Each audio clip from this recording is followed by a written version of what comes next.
This week I had a chance to sit down with Michael DiBiase. He is the president and CEO of the Rhode Island Public Expenditure Council to talk about the ballooning Rhode Island state budget. Here is our entire conversation. So anybody who covers the budget knows that it's gone up, but were you surprised when you actually crunched the numbers how dramatically it had gone up over the last 5 years?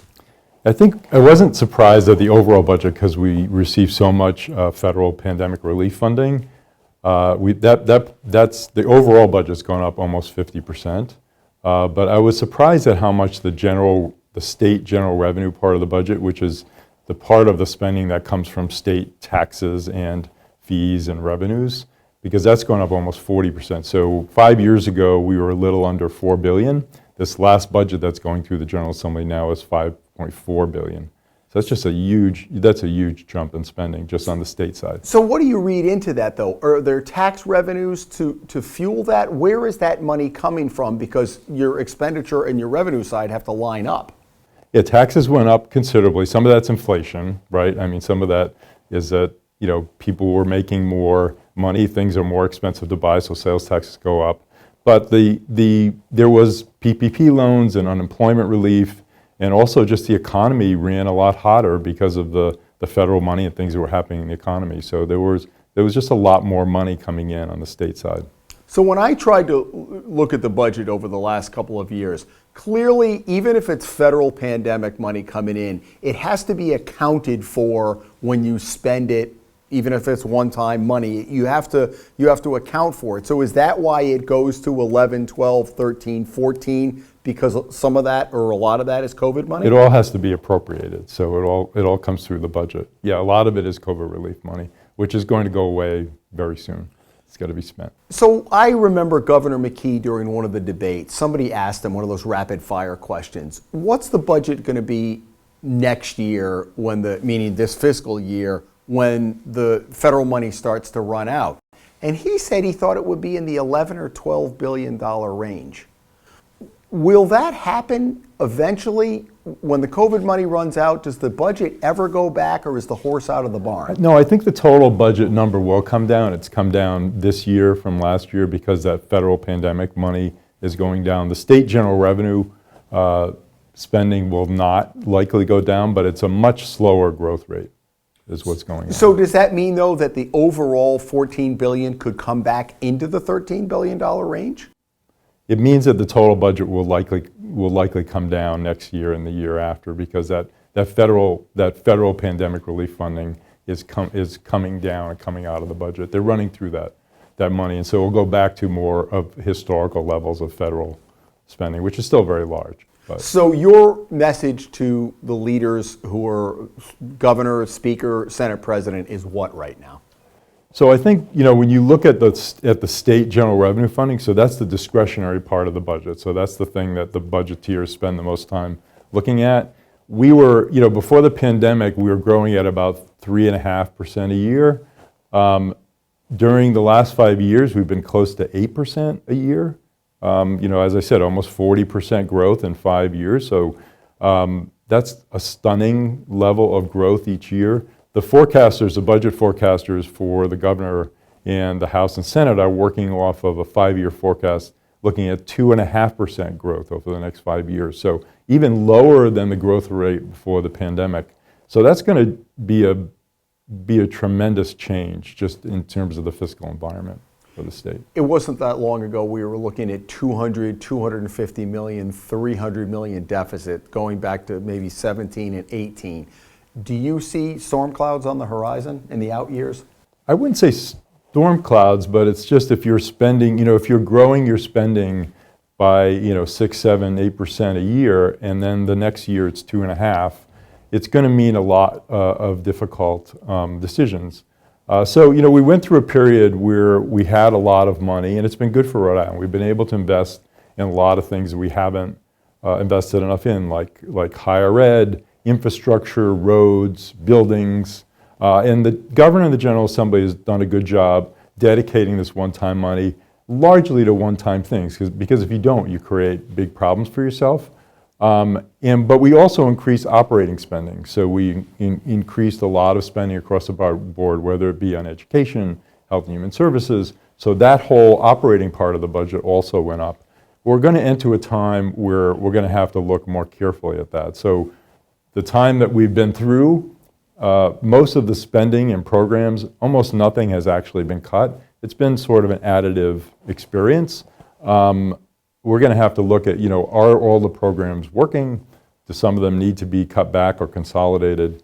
That's going to be a different environment. I would also say that there is some one-time money, not an unreasonable amount, but there's some one-time money that's paying for continuing expenses. And so next year, that's going to have to be reconciled, because those are structural issues that the budget people are going to have to deal with. The House budget came out since your report. Yes. So some things changed. A couple of things that struck me, that the governor included the money for the RIC tuition.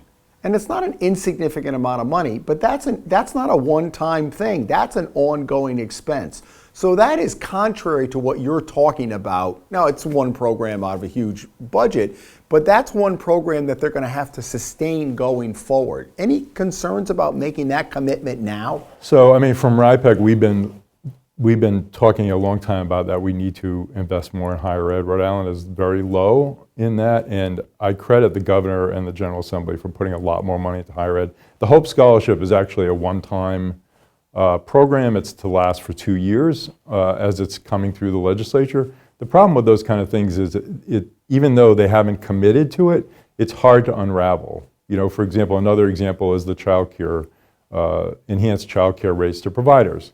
They're using one-time money for that, but it would be very difficult to cut that. So those are the kind of structural things. Fortunately, there's not a lot of those, but those things all add to more stress on the budget, because you have to find the money just to break even, and then you have to start. So it's going to be just a much more challenging environment in general. It's the same thing, though, Mike, as the CCRI, the Promise Scholarship. They're not going to draw back on that now. And if people are trying to plan for college education, I know the governor's trying to shore up RIC, because I think the Promise Scholarship has hurt the enrollment in some ways. There are other factors involved. But to me, if you're a parent trying to figure out paying for your kid's college, you've got to be able to rely on that down the line. So don't you think after 2 years, the 2-year commitment, it's an entitlement program? Yeah, it's going to be tough. 2 years from now, are they going to say, you know what, this isn't working, let's pull the Promise Scholarship is in the base budget. The Hope Scholarship is a pilot program. And there's some other things that were put in as pilots that they're just hard to cut back on. I give them credit for not saying it's continuing, but then they become more difficult to pull back. The governor's sales tax cut, modest as it was it almost too modest? And was it easy for legislators, I know you don't know their mind, but to be able to pass over it's a 0.15 decrease? Well, I give the governor credit for making tax relief a priority in his budget. That was not the tax that RIPEC most favored to cut. We're actually fairly competitive. We're in the middle of the pack. I mean, we have a high state tax rate, but our base is narrow. We don't tax food and clothing, and we don't have local taxes on top of it like a lot of states. So, and it was small. It was not going to make a big impact on the business climate. We were very happy that the General Assembly, with the governor's support, is going to give tangible tax relief to small businesses, which is a tax a lot of people don't know about, but it's a tax on business property like furniture and equipment. It's gotten to be very high rates and very burdensome. How big a deal is that, cutting out the tangible tax? I think it is a pretty big deal. 75% of businesses won't pay any tax going forward. As I said, it got to very high rates. It's a very onerous tax for business. I mean, your property never gets off the tax rolls. The 20-year-old desk continues to be taxed. And we have our business tax climate is not very good, and we think at RIPEC that the property tax is the biggest problem, and so this at least gets at some of that. What else did you take out of the budget, good and bad? I think there's a lot of good things in the budget. Of course, they had a lot of money to invest. We at RIPEC pushed hard on the rainy day fund. You see that in there. I think the life sciences initiative has some potential. I talked about the higher ed investment as being important. A lot more money was put into schools and K through 12 schools, and I think the General Assembly did a good job moving more money to for multilingual learners. However, now we're in the third year of disregarding a funding formula that we spent a lot of time as a state putting together. We were the last state in the country to actually get that done. And it seems like it's been, I mean, although they still talk about it, it seems like it's been thrown out the window, and it's more of a political exercise based on sort of how many kids were in this school district a few years ago. So they're going to have to, and we actually, with the League of Cities and Towns, have sent a letter that they need to, in our opinion, form a commission to reform this funding formula, because it's just, we're in the three years of a transition. There's no sign that this transition is going to end anytime soon. So we like the fact there's more state spending. We like that it went for multilingual learners, but it isn't a rational system anymore. We gotta get after that.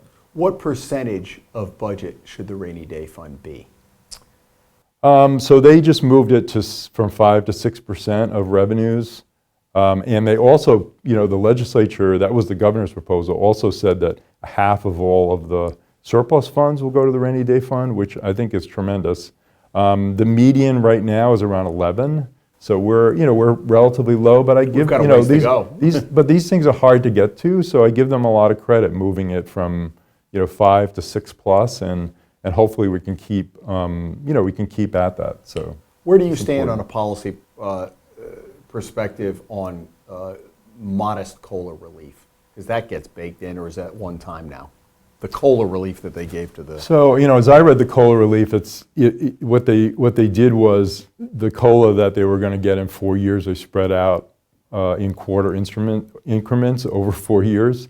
So it's going to cost a little money, but not as much as if they had given COLA relief. I think, sympathetic with the pensioners because they haven't gotten COLAs. That COLA, that 3% compounded COLA, was fairly generous at one time.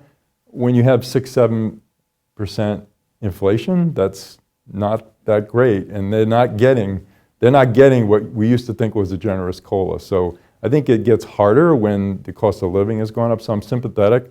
That funding, though, despite we did pension reform, the funding in that system is still very low. I think it's around 60%. So one of the things the legislature did was the other half of the surplus is going to go to the pension fund. So they're actually dedicating some general revenue funding to do that. And I think that's wise to get after that. So I think it's a hard issue. It's hard to say it'd be responsible when you have a still very underfunded pension to increase benefits and not do anything else. Better use the surplus while we have it, because there's not going to be a lot of surplus 3 years from now, right?